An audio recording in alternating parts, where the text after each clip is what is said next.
अनागारं व्याप्तं येन जराजरं दर्शितं तद्पदं येन तस्मै श्रीगुरवे नमः। तस्मै श्रीगुरवे नमः। रामं रामानुजं सीतां भरतं भरतानुजं सुग्रीवं वायुसूनुं च प्रणमामि पुनः पुनः। दानतप्तसुवर्णसमप्रभं भयहरं हृदये वीताञ्जलिं श्रवणकुण्डलशोभिमुखाम्बुजं नमत वा नरराजमिहाद्भुतम्। जरत सकलसुरवृन्दा विषमगरल जहि पानकिय तेन भजसि मन मंद को कृपालु शंकर सरिस। जय हरि कृपा निधान अधम उदाहरण बानिजिन गावत वेद पुराण को समर्थ रघुवीर सम। जय शुकदेव मुनीश्वर जदुपति दास अनन्या जयति वादरायन चरण करण मोहि जगधन्य। प्रभु पद पोत ही पाए अगम अथाह भवाम्बुनिधि मोह समपतित निकाय तरन चहत गोपद सरिस। श्री तुलसी के पद कमल बार बार सिरुनाए श्री रामचरित मानस विमल कथा कहूँ चित चाय सिया मर रामचंद्र की जय। श्री राम जय राम जय जय राम। श्री राम जय राम जय जय राम।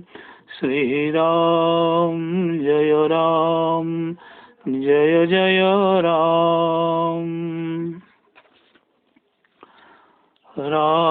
रामचरित मानस यही नामा सुनत श्रवण पाइये विश्रामा। रचि महेश निज मानस राखा पाए सुसमो शिवासन भाखा। रामचरित मानस यही नामा सुनत श्रवण पाइये विश्रामा। उपस्थित सज्जनों, गोस्वामी जी कहते हैं कि रामचरित मानस यही नामा,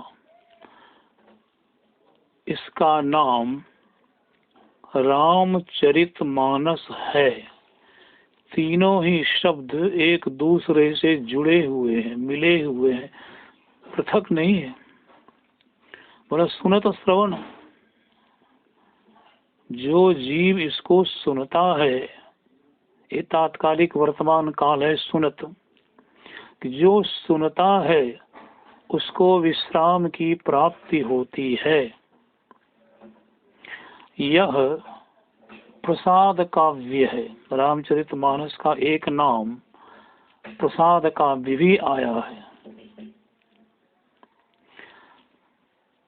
क्योंकि भगवान शंकर का कृपा प्रसाद गोस्वामी जी को प्राप्त है, इसीलिए इस ग्रंथ का एक नाम प्रसाद काव्य भी आया हुआ है। बाबा जी कहते हैं कि भगवान शंकर ने इसको तो रचा और रच करके अपने मन के ही अंदर में स्थान दे दिया, अर्थात बाहर इसे पुस्तकाकार रूप में प्रकट नहीं किए। यदि देखा जाए तो हमारे यहाँ की यह भूतकालीन परंपरा रही है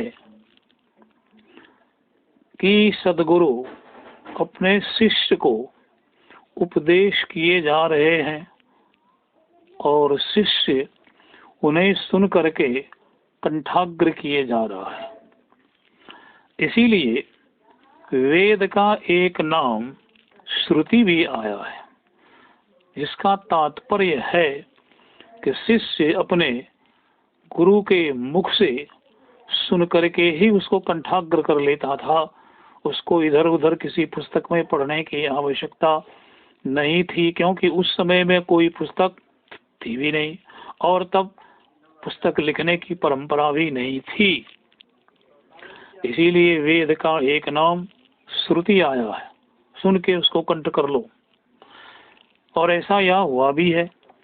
महादेव जी जब पार्वती जी प्रश्न करती हैं और आप कथा सुनाने लगते हैं, तो वहां पर उनके सामने कोई पुस्तक तो है नहीं, जो भी कुछ है वह सबका सब हृदय में विराजमान है, महादेव जी के कंठ में विद्यमान है, और महादेव जी उसको सुनाते चले गए। भगवान शंकर जब भगवान का ध्यान करते हैं, ध्यानोपरांत पार्वती जी को प्रसन्न होकर के कथा सुनाने लगते हैं।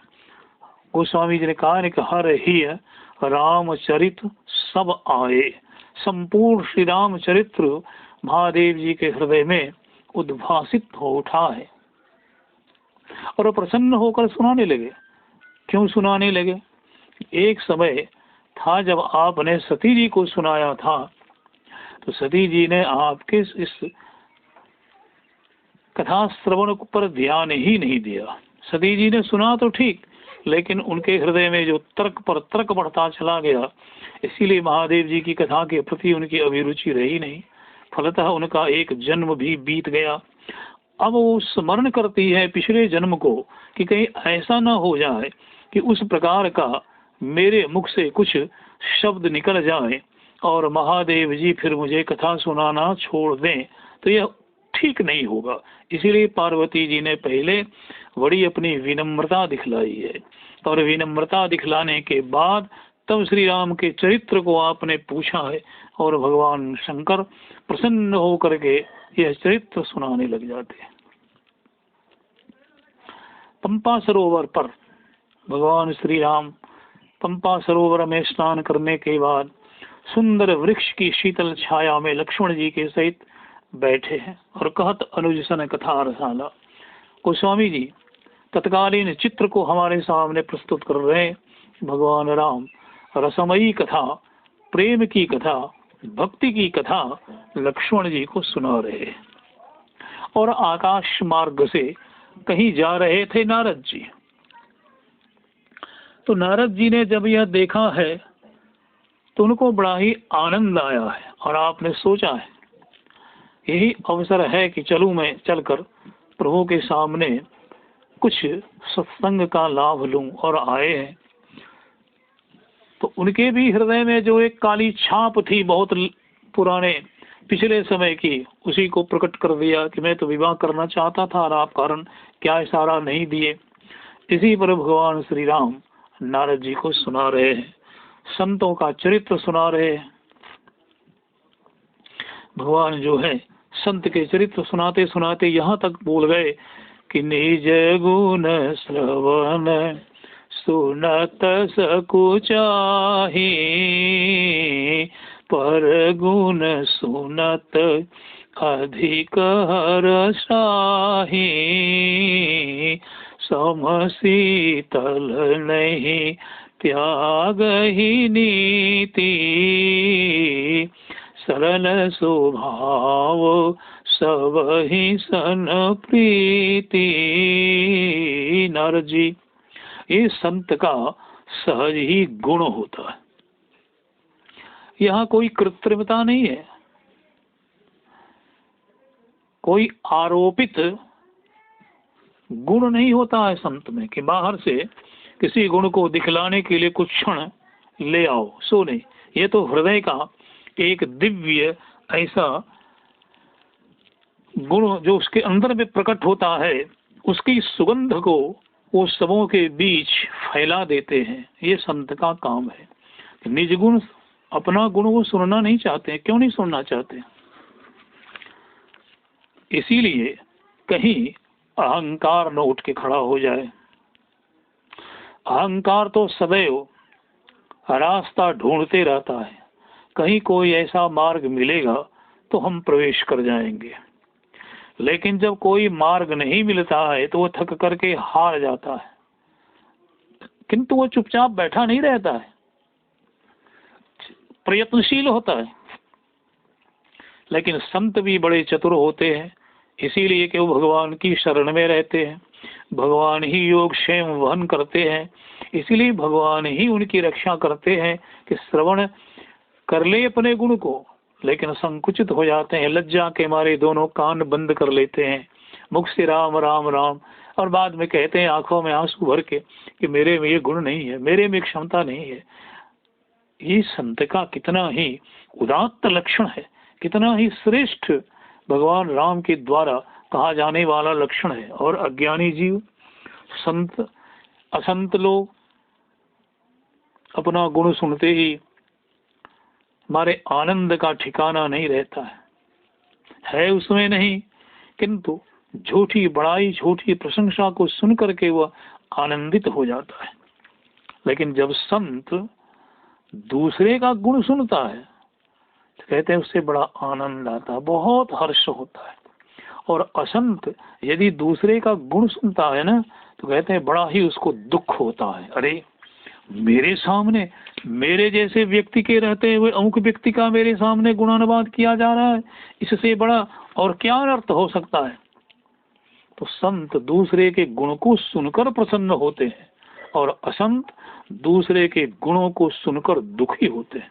यही दोनों में बड़ा गहरा अंतर है। नारद जी, देखने में तो दोनों बाहर से एक ही जैसे हैं, लेकिन आंतरिक लक्षण तो सुनते चलो संत का कैसा होता है और इसके विपरीत असंत का कैसा होता है, ये भी तुम समझते चलो। कहते हैं कि सम शीतल, वो सम होते हैं, किसी के प्रति उनके हृदय में कोई विषमता नहीं होती है कि हाँ ये आदमी मेरा बड़ा सम्मान करता है तो इस आदमी को संत बहुत सम्मान देते हैं, और अमुक आदमी मेरा सम्मान नहीं करता है तो संत मुख मोड़ लेता है, बातें नहीं करते हैं। ऐसी बात नहीं है, यह उनका समत्व ही संतत्व का श्रेष्ठ लक्षण है।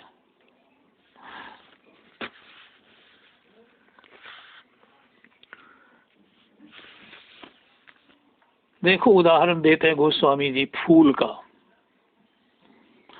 फूल को हम दाएं हाथ से तोड़ लेते हैं तो फूल क्या करता है, हमारे हाथ में सुगंध बसा देता है। ऐसा तो नहीं करता कि दाहिने हाथ से फूल को तोड़ा है इसीलिए दाएं हाथ को सुगंध नहीं देता है। फूल कोई अंतर नहीं करता है, चाहे उसको हम तोड़ लें, चाहे उसकी हम सिंचाई कर दें, चाहे हम बाड़ा लगा करके उसकी रक्षा कर दें, लेकिन फूल के अंदर में किसी तरह का भेद नहीं होता है। तोड़ने वाले के हाथ में सुगंध बसा ही देता है। ऐसे ही संत होते हैं। संत किसी के प्रति अपनी समता को नहीं नष्ट करते हैं। और कैसे होते हैं? बड़े शीतल होते हैं। मीरा जी को कहते हैं कि राणा ने बहुत कष्ट दिया है, किंतु क्या मीरा जी ने अपनी समता को छोड़ दी है?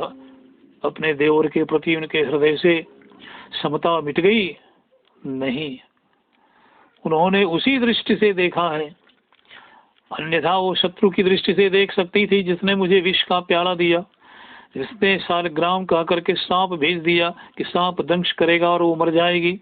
तो उनके प्रति तो मीरा जी के हृदय में कोई सद्भावना नहीं होनी चाहिए थी, किंतु आपके हृदय में वह सद्भावना इतने दुष्कर्म करने के बाद भी बनी हुई है। इसलिए आप कहती हैं कि राणा जी, चाहे कांटे पे सुलाओ, बिच्छू से डसाओ, पर नेह ना छुड़ाओ गिरिधर गोपाल से। राणा जी, यदि आप चाहें, आपकी इच्छा हो, तो मुझे कांटे पर सुला दीजिए, अथवा तो सैकड़ों बिच्छुओं के साथ मुझे डंक मरवा दीजिए, ये मैं सब बर्दाश्त कर लूंगी, सहन कर लूंगी, लेकिन गिरिवर धारण करने वाले गिरधारी के नेह से मुझे वंचित मत करना, तब तो मेरा जीवन ही संकट में फंस जाएगा, मैं जीवित नहीं रह पाऊंगी। ये है समत्व की भावना। और कितने संत शीतल होते हैं जी, का उनके पास तो कोई गर्मी ही नहीं होती है। संत के हृदय में गर्मी होती नहीं, अर्थात क्रोध नहीं होता है, क्रोध आग है, और आग की, इस क्रोध की आग की जो गर्मी है उसको हम सहन नहीं कर पाते हैं। लेकिन संत के हृदय में ये क्रोधाग्नि होती ही नहीं है। गोस्वामी जी ने बड़ा बढ़िया उदाहरण दिया है किष्किंधा कांड में कि वो लक्ष्मण देखो तो कि बूंद आघात सही गिरी कैसे, खल के बचन संत सह जैसे। लक्ष्मण देखो तो पानी कितने वेग से बरसता है और कितनी चोट करता है बूंदे पहाड़ के ऊपर, लेकिन पहाड़ अपनी नीति का परित्याग नहीं करता है। उसकी क्या नीति है? प्रहार करने वाले मुझ पर प्रहार किए जाओ, लेकिन मैं बदले में कुछ भी नहीं कहूंगा, मैं सहन करता चलूंगा। वैसे ही संत जो है वो सब सहन करते जाते हैं, कोई प्रतिक्रिया नहीं देते, कुछ मुख से शाप नहीं दे डालते हैं। इसीलिए संत का यही सबसे बड़ा विलक्षण लक्षण है। भागवत में एक बड़ा बढ़िया प्रसंग आता है। महाराज जड़ भरत खेत की मेड़ पर बैठे परी निगरानी कर रहे थे, और राजा रघुगण ज्ञान सीखने के लिए जा रहा है। एक कहार भाग खड़ा हुआ। राजा ने अपने सेवकों से कहा, देखो कोई है कहार तो उसे पकड़ के ले आओ। सेवकों ने जड़ भरत जी को पकड़ के ले आया। जड़ भरत ने पूछा तक नहीं, मुझे कहाँ ले जा रहे हो तुम, क्यों ले जा रहे हो, क्या काम है? कुछ नहीं। जड़ भरत जी को ला करके पालकी में कहार की तरह लगा दिया। जड़ भरत जी आनंद से चलने लगे, कोई विकार मुखमंडल पर नहीं है, किंतु चलते हैं जो और कहार और जड़ भरत जी चलते हैं तो इन दोनों की चाल में बड़ा अंतर है। राजा को चोट लगी तो राजा ने कहा, तुम लोग कैसे चलते हो, ठीक से चलो। तो शेष तीन कहार जो थे उन्होंने कहा, महाराज हम लोग तो ठीक चलते हैं, लेकिन ये नया कहार जो है ना, तो ये ठीक नहीं चलता है, इसी के चलते पालकी में आपको चोट लग गई हिलने के कारण। जड़ भरत जी से राजा रघुगण ने कहा, अरे तुम तो देखने में बड़े दुबले पतले हो, भरत जी मोटे थे, इसलिए व्यंग है यहाँ। लगता है कि तुमने कुछ खाया पिया नहीं है, ठीक से चलो, मुझे चोट लगती है। जड़ भरत जी फिर भी कुछ नहीं बोले। फिर चोट लगी। इस बार राजा रघुगण से ना रहा गया। उसने कहा, जैसे यमराज प्राणियों को दंड देते हैं ना, वैसे ही मैं तुम्हें दंड दूंगा। जानते नहीं हो कि मैं राजा हूं? मैं बारंबार कह रहा हूं कि तुम ठीक से चलो, ठीक से चलो, लेकिन तुम इस प्रकार से चल रहे हो।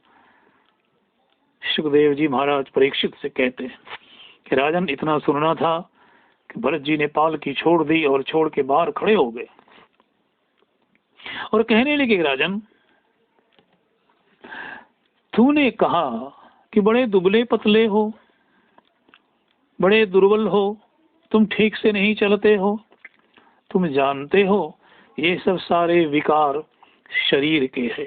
शरीर मोटा होता है, दुबला पतला होता है, दुर्बल होता है, सुदृढ़ होता है, किंतु आत्मा का इससे कोई संबंध नहीं है। और मैं शरीर नहीं हूँ, आत्मा हूँ। जिस पृथ्वी का विकार तुम हो, उसी पृथ्वी का विकार ये पालकी है। और इस पालकी में बैठकर पृथ्वी के विकार के ऊपर पृथ्वी का ही एक विकार बैठा हुआ है, जो राजा रोगण है। और वो कहता है कि यमराज की भांति तुम्हें दंड दूंगा। अरे तुम दंड दोगे तो किसको दोगे? प्रश्न तो ये होता है ना। तुम जिसको दंड दोगे वो मैं हूं नहीं, और जो मैं हूं उसको तुम दंड दे ही नहीं सकते हो। इतना सुनना था कि वो पालकी से नीचे उतर गया और कहा, आप कौन हैं? आप कोई ब्राह्मण हैं? बोले, कैसे तुमने समझ लिया? बोले, विभर्ष सूत्र, आपके शरीर पर ये जो यज्ञोपवीत है ये शोभायमान है, इसीलिए मैंने अनुमान लगा लिया कि आप ब्राह्मण हैं, क्या आप कपिल जी हैं, क्या आप दत्तात्रेय हैं? कहा, मैं कोई नहीं हूँ। और जड़ भरत जी ने जो महाराज रोगण को उपदेश दिया है भागवत में, इतना उत्कृष्ट उपदेश है, इतना उत्कृष्ट उपदेश है जिसका वर्णन नहीं किया जा सकता है। कोई भी पढ़ के उसे देख सकता है। इतना कुछ के बाद भी जड़ भरत जी ने अपनी नीति का परित्याग नहीं किया। वो कह सकते थे, शाप दे सकते थे, लेकिन शाप दिए नहीं, सम बने रहे, शीतलत्व उनका मिटा नहीं। और बड़े सरल स्वभाव के बड़े सरल होते हैं और सबसन प्रेम करते हैं। किसी के प्रति उनके हृदय में शत्रुता नहीं होती है। और ध्यान रहे कि आदमी सरल कब होता है? कोई कहने से सरल नहीं हो जाता है, सरल बनने से सरल नहीं हो जाता है, बल्कि जब आदमी अपने समस्त अहंकार का परित्याग कर देता है तब वो सरल हो जाता है। गोस्वामी जी बालकांड में बड़ा बढ़िया इसके बारे में उपदेश दे रहे। आप गुरुजी के आदेशानुसार फूल लाने गए हैं दोनों भाई। विलंब हुआ है किशोरी जी से मिलना, आदि आदि प्रसंग। गुरुजी के पास आए लेकिन विलंब हो गया। तो कौशिक ने पूछा है, बेटा राम इतना विलंब कैसे हो गया? तो गुरुजी को कह देते कुछ का कुछ, झूठ बोल देते। गुरुजी देखने तो नहीं गए, विलंब हुआ तो हुआ, लेकिन आपने सारी की सारी बातें सच सच बता दी। वहाँ मिथिला नरेश की नंदिनी किशोरी जी आई फूल लेने, और वहीं पर विलंब हो गया। कोई बात लक्ष्मण ना, लक्ष्मण जी बोले, राम जी 10 दोहा जो है फुलवारी लीला प्रसंग का उसमें बोलते रह गए, लेकिन लक्ष्मण जी कभी बोले ही नहीं। बोले, यहाँ मेरा बोलना सर्वथा अनुचित होगा, यहाँ सीताराम जी के मिलन और वार्तालाप की आवश्यकता है, मैं कैसे बोलूं? मेरा बोलना अनीति युक्त होगा। तो जीव कोटि के आचार्य लक्ष्मण जी तो मौन ही बने रहे। बाकी सीताराम जी आपस में कोई बातचीत किए ही नहीं, दोनों एक दूसरे को देख करके एक दूसरे को दिल में बिठा कर चलते बने। लेकिन राम जी ने सच सच जो है गुरु जी को कह दिया कि सरल स्वभाव छुअत छल नाही, राम का सब कौशिक पाही। राम जी ने विश्वामित्र को सकल कथा सुना दी। अरे भाई, माँ बाप को भी कोई लड़का नहीं सुनाता है कि मुझे अमुक लड़की से प्रेम हो गया, मैं उससे विवाह करना चाहता हूँ। आज की बात नहीं है, आज तो सब कुछ संभव है, लेकिन जिस समय की बात गोस्वामी जी कर रहे हैं उस समय में ये संभव नहीं था। क्योंकि चरित्र की बड़ी ही पूजा होती थी, चरित्र का बड़ा सम्मान होता था। चरित्र नायक जो होता है उसको बहुत लोग सम्मान की दृष्टि से देखते थे। लेकिन विश्वामित्र तो गुरु ठहरे, बाप माँ को सुनाना ही कठिन है, तो गुरुदेव को कैसे सुनाया जाए? लेकिन यही तो परमात्मा का सबसे बड़ा लक्षण है जो जीव के पास नहीं हो सकता।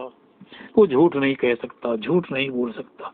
इसलिए भागवत में 9 बार एक ही श्लोक में आया सत्यम परम सत्यव्रतम, दशम स्कंध में, कि हे परमात्मा तेरा व्रत सत्य है, तेरी वाणी सत्य है, तुम्हारा सब कुछ सत्य है। तो परमात्मा असत्यवादी नहीं है, सत्यवादी है, और जो सत्य है वही ईश्वर है, वही नारायण है।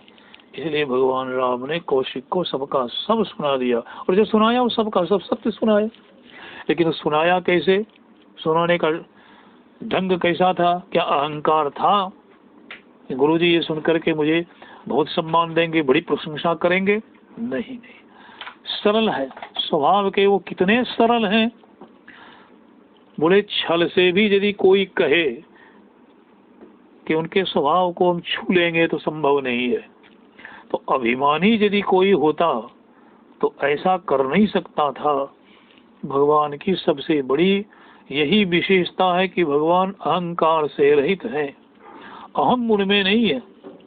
दूसरा प्रमाण गोस्वामी जी ने जब धनुष टूट गया है और महाराज परशुराम जी का आगमन हुआ है, तब वहां इस प्रसंग को और स्पष्ट करते हुए कहा है। परशुराम जी ने बड़ी लंबी चौड़ी व्याख्या कर डाली, युद्ध के लिए आह्वान दे डाला, लेकिन रामचंद्र कभी उनके साथ युद्ध करने के लिए तैयार नहीं हुए।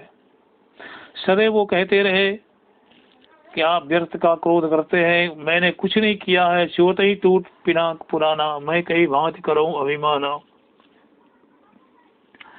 लेकिन जब वो बारंबार ललकार कर देते रहे तो उन्होंने कहा कि लीजिए, नहीं मानते हैं तो कर कुठार आ गई है, शीशा काट डालिए। तो गोस्वामी जी कहते हैं कि ये सब सारा क्यों हुआ जानते हो? बोले नहीं, ये धनुष है जहाज, बड़ा बढ़िया आपने मानस इस प्रसंग को रखा है, शंकर चाप जहाज सागर रघुवर बाहुबल। बोले गोस्वामी जी, जितने इस जहाज पर चढ़े पार उतरने के लिए सारे के सारे लोगों को तो आपने समुद्र में डुबा ही दिया। तो बोले डुबाना ही तो मुझे अभिष्ट है, यदि कोई बच जाते तो अच्छा नहीं होता। ये भगवान राम के बाहुबल के द्वारा शंकर का जो चाप है, इसको तोड़ा जाना ही अब ठीक था। कहा तो एक भारी भरकम यात्री परशुराम जी आ गए। बोले क्या होगा? बोले देखो नहीं इस यात्री का क्या होता है। राम जी के संग में परशुराम जी का गर्व गर्व हो गया। परशुराम जी 9 बार राम जी की जय हो कह करके चलते बने। तो इसीलिए कहते हैं कि सरलता जो है उसका खंडन कोई नहीं कर सकता है। लकड़ी कड़ी होती है ना, तो कुठार से लकड़ी कट जाती है, लेकिन यदि रुई पर कुल्हाड़े से चोट की जाए तो रुई कटती नहीं है, क्योंकि वो इतनी कोमल होती है, इतनी सरल होती है। इसीलिए कहते हैं कि जो सरल है, नव भक्ति की जब व्याख्या शबरी से करते हैं तो वहां भी नवमी भक्ति में आप यही कहते हैं कि नवम सरल सव संशलहीना, मेरी यही नवमी भक्ति है, सरलता। 3 भक्ति का संबंध तो अंदर से है और 6 भक्तियों का संबंध बाहर से है। पूरे जप तप व्रत दम नियम संयम जितना कुछ भी है गुरुदेव के प्रति, गोविंद के प्रति, ब्राह्मण के श्री चरणों के प्रति जो प्रेम है, यह मेरी भक्ति है। और उस भगत के हृदय से ये सब कभी मिटने वाला नहीं है। हे नारद जी, श्रद्धा क्षमा मैत्री दया ये सब गुण हैं, संत के हृदय के गुण हैं। प्रसन्नता मुदिता मद, मेरे श्री चरण से उसके हृदय में जो प्रेम है, उस प्रेम में कोई माया नहीं है, माया मुक्त है, कपट नहीं है, छल नहीं है। मेरे श्री चरण के प्रति जो उसके हृदय में प्रेम है, यह सर्वथा शुद्ध है, उसके प्रेम में कहीं कोई खोट नहीं है। बोले विरति वैराग्य विवेक विनय विज्ञान ये सब का सब जो है ना, वेद पुराण का यथार्थ ज्ञान सब संत के पास होते हैं। ऐसा नहीं कि वो निरामूर्ख होता है। निरामूर्ख भी यदि संतत्व को उपलब्ध हो जाए तो वेद शास्त्र में जितने ज्ञान हैं वो सबके सब संत के पास पहुंच जाते हैं। बिन बुलाए पहुंच जाते हैं। क्यों जी? तो वेदादि ग्रंथों में जिनकी चर्चा की गई है उस परमात्मा को प्राप्त कर लेने के बाद संत को कुछ पढ़ना नहीं पड़ता है, संत को कुछ ज्ञान प्राप्त करने के लिए परिश्रम नहीं करना पड़ता है, वो सबके सब संत के सामने प्रकट हो जाते हैं। अर्थात संत सब जान जाते हैं कि इसी की चर्चा उपनिषदों में आई है, इसी की चर्चा वेदांत में आई है, और इस प्रकार से संत को बिना पढ़े सब ज्ञान हो जाता है। मैं आपको एक उदाहरण छोटा सा देता हूं। कभी कभी बड़े बड़े दिग्गज विद्वानों की जमघट लग जाया करती थी रानी रासमणि के काली मंदिर में, और सब पंडित आपस में शास्त्रार्थ कर रहे थे, शास्त्रार्थ कर रहे होते थे लेकिन किसी निर्णय पर नहीं पहुंच पाते थे। अंत में रामकृष्ण परमहंस को बुलाया जाता था और परमहंस आते थे, और परमहंस इस प्रकार से उस बात को सभी पंडितों के सामने रख देते थे कि पंडित कहा करते थे ये बात तो हम लोगों की समझ में नहीं आई, हम लोगों ने समझा ही नहीं, और परमहंस जो कह रहे हैं वो तो बिल्कुल सत्य कह रहे हैं। सारे पंडितों को आश्चर्य लगता था कि जिन्होंने कुछ पढ़ा लिखा नहीं, जो बिल्कुल अपढ़ है, ऐसे व्यक्ति के द्वारा इस प्रकार से शास्त्र की मीमांसा कर देना ये कोई सामान्य और सरल बात नहीं थी। क्यों जी? परमहंस ने तो अपनी आत्मा को पढ़ा है ना, तो आत्मज्ञान जिसको हो गया उसको शास्त्र ज्ञान की कोई आवश्यकता नहीं रहती है। वो जो बोलता है वो सब शास्त्र में पहले से भरा हुआ है। इसीलिए कहते कि दम्भ मान मद कर ही न कहो, वही सब अहंकारी व्यक्तियों के लक्षण है। को दम्भ करता है, पाखंड करता है, दिल में कुछ और है, बाहर कुछ और है, दिखावे के लिए वो भगत का चिन्ह धारण किए हुए है, लेकिन भीतर भीषण हलाहल भरा हुआ यही दम्भ है। कहते हैं वो कभी अभिमान नहीं करता है, कभी वो कुमार्ग में पांव भूल से भी नहीं देता है, और कदाचित कुछ प्रारब्ध कर्म के वशीभूत होकर वह कुमार्गामी हो जाता है तो वह उसको त्याग कर देता है, उसमें आसक्ति नहीं होती है, वह आसक्त नहीं होता है। एक है जानबूझकर कि मैं ऐसा कर रहा हूं, यह संत के पास ज्ञान नहीं होता। इस अभिमान में संत फंसते नहीं, संत के अंदर में कर्तृत्वाभिमान नहीं होता है, लेकिन असंत के हृदय में कर्तृत्वाभिमान होता है। यह मैंने किया, मेरे माध्यम से हुआ, अन्यथा नहीं होता। उसके लिए कुमार्ग सुमार्ग सब बराबर है।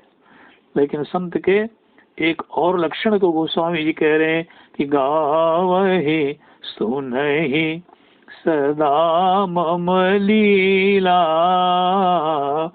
हेतु रहित परहित रतशीला, गावहि सुनहि।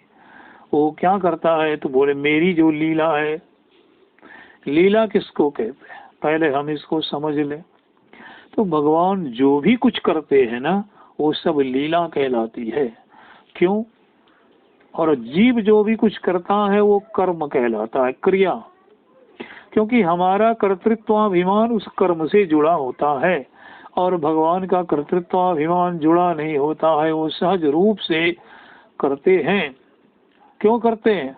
बोले यदि मैं ना करूं तो दूसरे लोग वैसा नहीं करेंगे।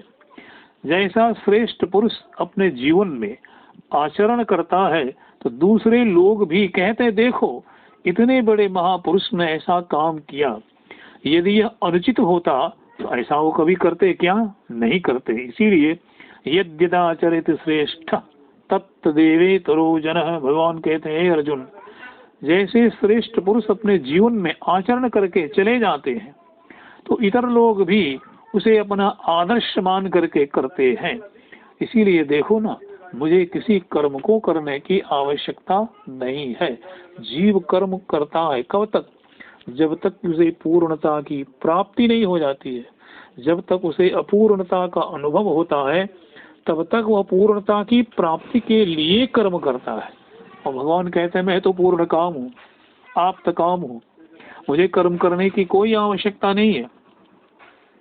लेकिन फिर भी इसीलिए कर्म करता हूँ ना कि संसार में मैं आया हूँ मनुष्यों को शिक्षा देने के लिए। तो यदि मैं स्वयं आचरण करके उन्हें शिक्षा नहीं दूं, केवल सैद्धांतिक रूप से शिक्षा दूं, तो शायद वो भटक जा सकता है, पूर्ण रूपेण उसे वो समझ नहीं पा सकता है, वो नहीं कर पाएगा। इसीलिए स्वयं करके दिखलाता हूँ, बतलाता हूँ कि दूसरे लोग इसको आनंद से कर सकें, उसे कठिनाई नहीं हो। यही लीला है। कहते हैं भगवान की गावई सुने, वो स्वयं गाता है और सुनता भी, अर्थात दूसरों के पास भी जाके सुनता है। ऐसा नहीं कि संत केवल सुनाते भर हैं, सुनते नहीं है, ऐसी बात नहीं है। भगवान शिव से बड़ा कौन होगा हो, जब देखा जाए तो विचारा जाए, कोई नहीं। लेकिन भगवान क्या करते हैं? गाते भी है, राम की कथा का गान भी करते हैं। पार्वती जी को सुना रहे, राम कथा का गान कर रहे हैं। गाने का यह तात्पर्य नहीं है कि वो किसी वाद्य यंत्र के सहारे उसको संगीत की लय में गाते हैं, ये कहने का अर्थ नहीं है। गान का अर्थ है आदर पूर्वक, प्रीति पूर्वक, सम्मान पूर्वक उसको कहते हैं, यही गान है। अन्यथा कहा जाए तो हमारे जन्म से लेकर मृत्यु पर्यंत जितने कार्य हैं, समस्त कार्यों में संगीत समाया हुआ है। बिना संगीत का कहीं नहीं, जहाँ देखें वहाँ संगीत है। इसीलिए यदि ऐसा कहा गया गावहीं कि संगीत की लय में, वाद्य यंत्र और गायन दोनों के लय में वो गाते हैं, तो कोई अत्युक्ति नहीं है। क्योंकि गाने के हमारे यहाँ दो प्रणालियां हैं। एक शुष्क प्रणाली है जहाँ कोई गान नहीं है, केवल कथावाचक कथा कहे जा रहे हैं, और एक है गेय प्रणाली के माध्यम से, क्योंकि वो अधिक प्रिय है, अधिक रुचिकर है, सुनने वाले उसको अधिक पसंद करते हैं। तो कहते हैं गावहीं, भगवान शंकर भी गाते हैं। जब सती जी का तन छूट गया है तो भगवान शंकर राम कथा का गान करते हैं। कहाँ करते हैं राम कथा का गान? संतों के बीच में चल करके सुनाते हैं, और पार्वती जी को भी सुना रहे हैं, गान कर रहे हैं, पार्वती जी सुन रही हैं, और सुने अपने भी सुनते हैं। ऐसा नहीं कि मैंने राम कथा को रचा है तो मैं केवल लोगों को सुनाऊं, सुनूं नहीं, वो सुनते हैं। कहाँ सुनते हैं? बोले काकभुजंडी जी के पास गए, पार्वती जी से कहने लगे सुनो गिरिजा, सुनो सुनो पार्वती, कहो निज चोरी। अरे आप चोरी भी करते? बोले हाँ चोरी भी करता हूँ। और कैसी चोरी? बोले यही कि काकभुजंड के आश्रम पर मैं कथा सुनने के लिए चला गया। तो भगवान शंकर सुनाते भी हैं और सुनते भी हैं। तो ये संत का बड़ा उत्तम लक्षण है कि भगवान की कथा सुनो, भगवान की कथा सुनाओ। और कहते हैं कि परहित रतशीला, उसका स्वभाव ही है। क्या स्वभाव है?